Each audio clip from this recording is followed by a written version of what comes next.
Oke, Assalamualaikum warahmatullahi wabarakatuh. Baik para mahasiswa sekalian, kali ini kita masuk kepada materi kita untuk pertemuan keempat dengan judul teori penawaran.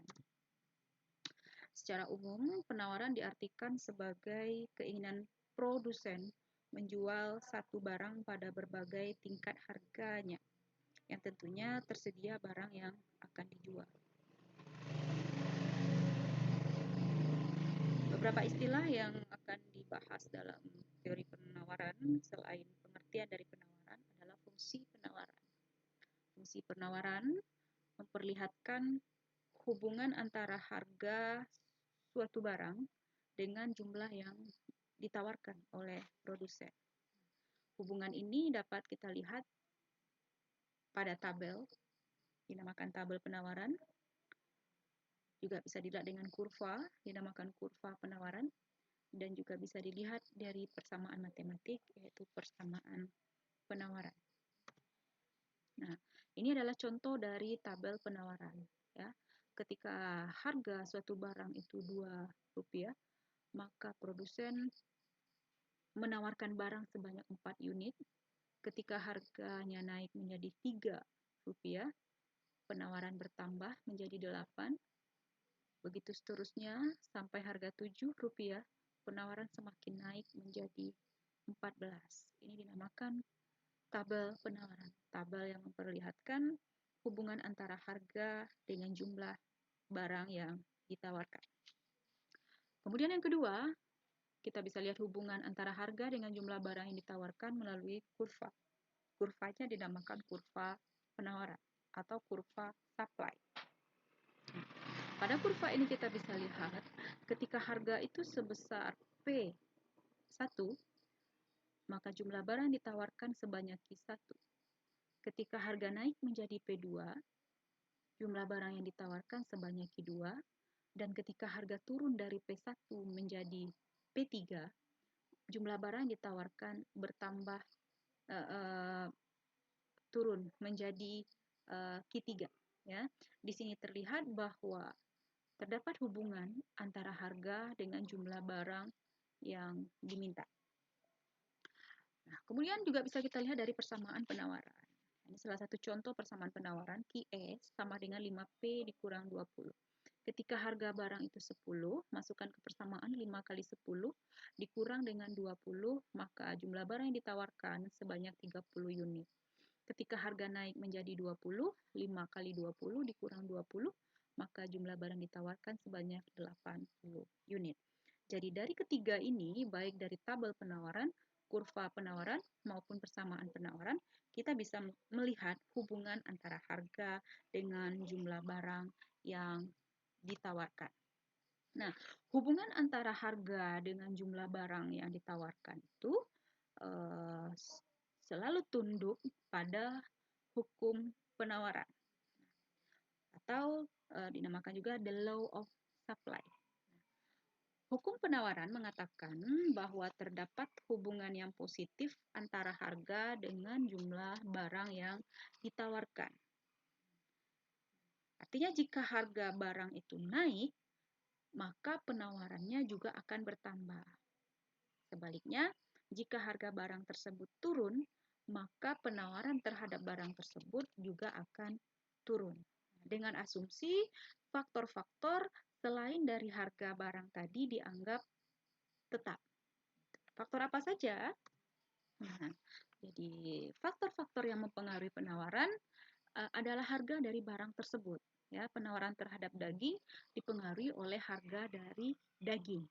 Kemudian juga dipengaruhi oleh harga selain daging. Mungkin barang komplementernya atau barang substitusinya berupa daging ayam atau ikan dan segala macamnya. Kemudian penawaran terhadap daging juga dipengaruhi oleh biaya produksi, ya, C.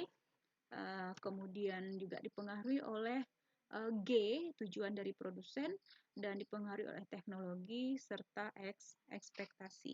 Jadi hukum permintaan mengatakan bahwa harga dengan jumlah barang yang ditawarkan berbanding positif, ya, dengan asumsi faktor selain harga, ya, berupa ini PC, C, R, G, dan TE ini dianggap konstan atau ceteris paribus. Nah, sama juga halnya dengan permintaan, kita juga bisa melihat perubahan dari barang yang ditawarkan atau perubahan penawaran. Nah, perubahan dari barang yang ditawarkan dapat terjadi karena dua hal. Yang pertama dinamakan change in quantity supply dan yang kedua dinamakan shift in quantity supply. Kita lihat satu-satu. Yang pertama, change in quantity supply ini adalah perubahan jumlah barang yang ditawarkan yang terjadi di sepanjang kurva supply yang sama. Nah, hal ini kenapa perubahan ini terjadi karena disebabkan berubahnya harga barang yang bersangkutan. Jadi hanya harga daging saja yang berubah akan menyebabkan jumlah daging yang ditawarkan akan berubah pula. Dengan asumsi faktor-faktor selain dari harga daging tadi dianggap tetap. Maka penawaran akan berubah di sepanjang kurva penawaran saja. Ini dinamakan dengan change in quantity supply. Kemudian yang kedua adalah shift in quantity supply. Nah, shift in quantity supply yaitu berubahnya jumlah barang yang ditawarkan yang terjadi pada kurva supply yang berbeda disebabkan oleh berubahnya salah satu asumsi ceteris paribus dari penawaran. Ya, dengan asumsi yang berubah itu adalah faktor selain harga. Yaitu, kalau yang berubah itu adalah harga daging ayam, bagaimana permintaan terhadap daging sapi? Atau kalau yang berubah itu adalah misalnya biaya produksi untuk daging sapi, bagaimana perubahan terhadap daging sapi? Jadi shift in quantity supply, berubahnya jumlah barang ditawarkan, terjadinya pada kurva supply yang berbeda, dan terjadinya itu disebabkan oleh perubahan dari faktor selain harga yang bersangkutan.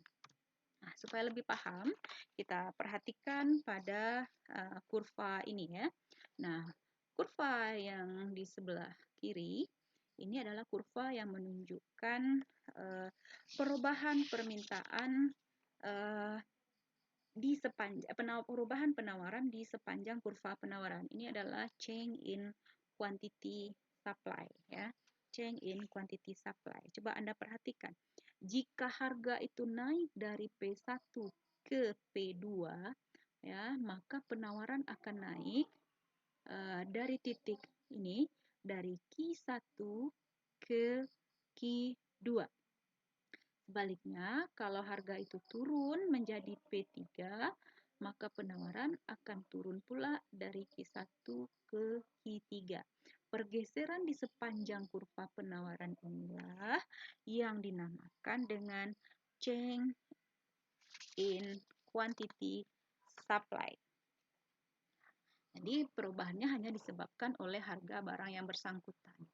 Dengan asumsi faktor selain harga dianggap tetap atau ceteris paribus. Nah, sementara pada gambar yang kedua, ini adalah gambar pergeseran kurva penawaran yang disebabkan oleh faktor selain harga. Boleh jadi disebabkan oleh harga barang lain, boleh jadi disebabkan oleh biaya produksi, bisa jadi disebabkan oleh tujuan produsen, teknologi, dan ekspektasi. Kalau yang berubah faktor selain harga, maka kurva penawaran itu akan bergeser ke kiri atas atau ke kanan bawah. Ini dinamakan shift in quantity demand. Nah, sama juga dengan permintaan, penawaran juga terbagi atas 3 jenisnya. Yang pertama dinamakan individual supply. Nah, ini adalah penawaran seorang produsen untuk satu jenis barang pada berbagai tingkat harga. Dan yang kedua dinamakan market supply. Ini penawaran seluruh produsen untuk satu jenis barang yang sama pada berbagai tingkat harga. Dan yang ketiga dinamakan aggregate supply, adalah total penawaran atau produksi ya dari berbagai jenis barang dan jasa oleh seluruh produsen pada berbagai tingkat harga umum. Jadi secara umum supply dan permintaan sama ya sebenarnya jenisnya. Kalau tadi individual demand, sekarang individual supply. Tadi market demand, kalau pada permintaan, kalau pada penawaran market supply. Nah, dan perbedaannya kalau pada permintaan kita melihat dari sisi konsumen, maka pada penawaran kita melihat dari sisi produsen. Oke, baiklah untuk kali ini kita cukupkan materinya tentang teori penawaran. Terima kasih atas perhatian.